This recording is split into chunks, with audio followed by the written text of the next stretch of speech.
In the 1970s, car chase and crash movies consisted of generally low-budget films that catered to the summer movie market. The 1970s were the days before CGI had taken over movie effects with its unrealistic, physics-defying action, and instead relied on careful stunt planning executed by unseen superhero stuntmen that gifted car chase movie fans with the celluloid brilliance that's still electrifying us some 50 years later. So grab some popcorn and embrace that 1970s vibe while we go back to look at some of the best 1970s movies for all of us car chase fanatics. At number 10 is The Getaway from 1972. This 1972 kinetic, blunt attitude crime thriller starred ultra-cool guy Steve McQueen and Ali MacGraw as Doc and Carol McCoy, an outlaw couple who must rob a bank for a crime boss to grease the wheels for Doc's parole from a Texas prison.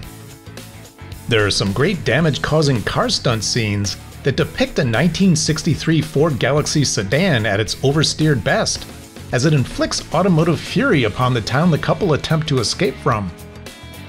Later on, we see Ali MacGraw doing some automotive acrobatics in a stolen 1969 Chevy Impala getaway car. Not bad for someone who learned how to drive just for the movie. The couple attempts to flee from the police in a 1968 Mercury Monterey and smashing into a parked car, only to emerge from the crash with the front of the Mercury totally intact. Another oops is when we see a cameraman in the front seat during the same chase scene. Finishing at number 9 is Lane Blacktop from 1971. Lane Blacktop is an existential road movie starring musicians James Taylor and Dennis Wilson as street racers. The nameless characters are in a low-key race for pink slips between a souped-up 55 Chevy and a Pontiac GTO along parts of the historic Route 66 Mother Road. There are some cool race scenes between the Chevy and some muscle cars of the day that serve to add to the movie's atmosphere and texture. Check out this neat flyby scene where the Chevy and the GTO thunder through a section of the 318 curved tail of the Dragon Road in Tennessee, framed by some glorious early autumn foliage. Interestingly, there were 3 1955 Chevys used for filming in the movie, of which 2 of them were repurposed for duty in 1973's American Graffiti movie. One of the 3 Chevys is still known to survive and was restored to its Lane Blacktop movie appearance a few years back. Coming in at number 8 is Death Race 2000 from 1975. This Roger Corman-produced 1975 film sees cars with highly modified bodywork serve duty as race vehicles taking part in the transcontinental road race set in the dystopian totalitarian future year of 2000. David Carradine and Sylvester Stallone star in the movie that features very custom-bodied Volkswagen Beetles as the Frankenstein and Machine Gun Joe cars, and a 1967 Fiat 850 as the Nero the Hero car, among others. At the end of the movie, we see the David Carradine character driving away in a futuristic Sterling kit car with its very cool hydraulically actuated canopy roof. In the film, the cars appeared to be moving at a high rate of speed, but they actually weren't, due to using a camera undercranking technique where footage was captured at a lower frame rate and then sped up during editing to result in motion that appears to move faster than originally captured. Doing it double time at number 7 is Double Nickels from 1977. Produced by, directed by, and starring Jack Vasek as a California Highway Patrol officer who, along with his partner, earned some extra cash on the side by helping an acquaintance repossess vehicles of people who were behind on their payments, only to discover things were a bit more complicated than they thought. The movie has a few great chase scenes and includes a rather long one between a 1975 Norton Commando 750 motorcycle and a local sheriff's 1972 Plymouth Satellite. How about a stair-loving Pinto that makes an escape the hard way? Even a Corvette and a Mercedes-Benz 450 SL, and then a 1966 Lincoln Continental land barge and a 1968 Chevelle SS get into the fray along the way. Double Nickels was produced on a shoestring budget in the style of Gone in 60 Seconds and features a connection to the film as Jack Vasek was a cameraman on Gone in 60 Seconds, as well as several crew members having worked on both films.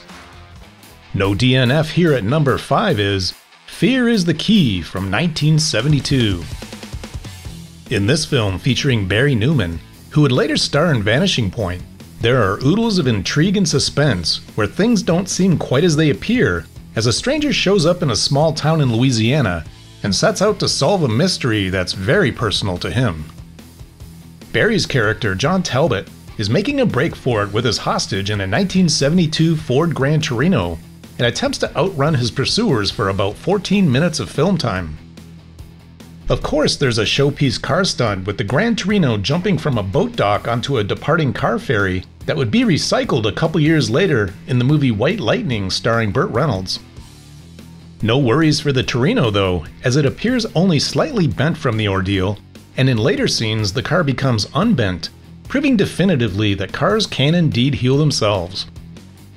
Continuity was an issue throughout the Torino chase scene, with the Torino appearing to have broken right side headlights in some scenes, and then intact headlights appearing later on. In another scene, we even get to see a piece of film equipment destroyed. Roaring home at number 4 is Cannonball from 1976.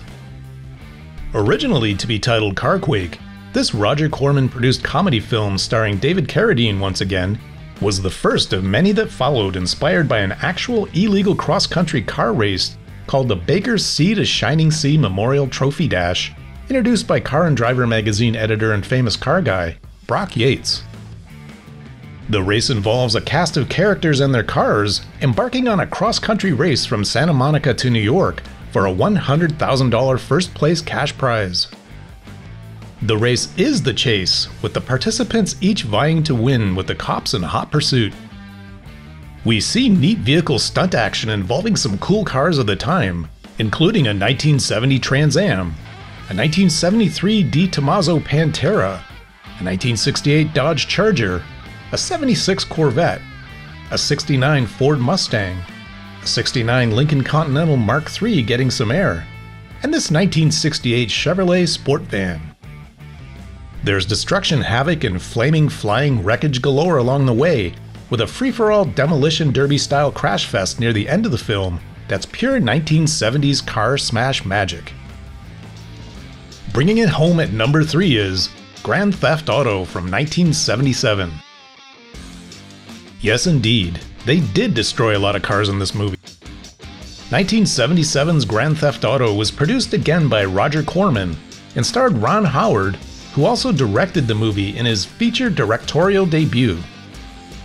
The obligatory chase scenes and resulting vehicular mayhem derived from a plot point that offered a $25,000 reward for anyone who could return a rich guy's daughter who eloped to Las Vegas for a quickie wedding with commoner Sam Freeman, played by Ron Howard.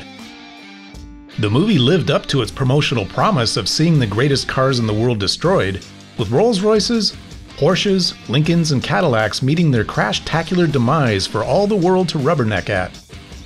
For the smash-em-up movie connoisseur, this film is pure crash nectar, hitting all the right notes and leaving one totally satisfied. At a respectable silver finish at number 2 is the Gumball Rally from 1976. 1976 was the year for comedy movies based on the actual and not street legal Baker's Sea to Shining Sea Memorial Trophy Dash cross-country race. This is the second of the 2 films that came out that year, with the first being our number 4 entry on this list, Cannonball.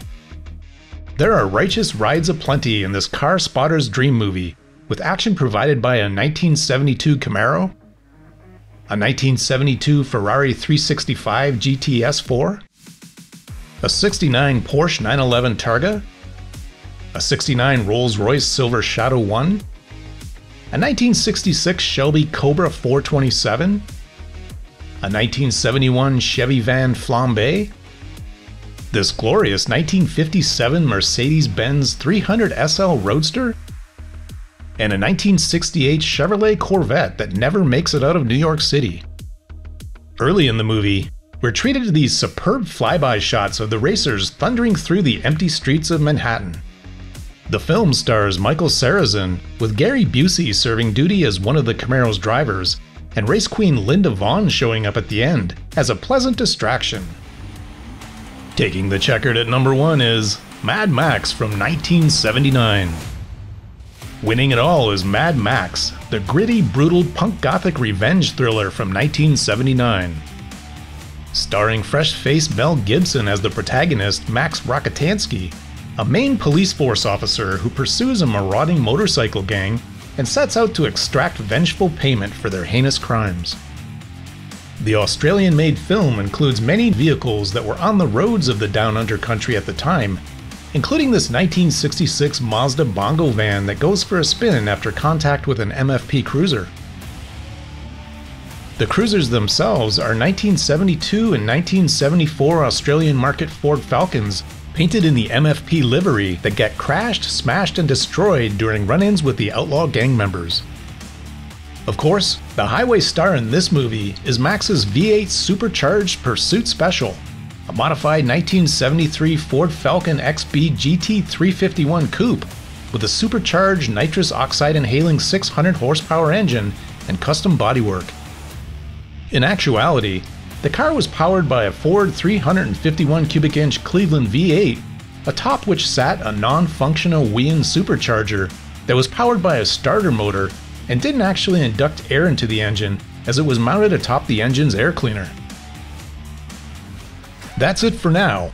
Let us know your thoughts by leaving a comment below.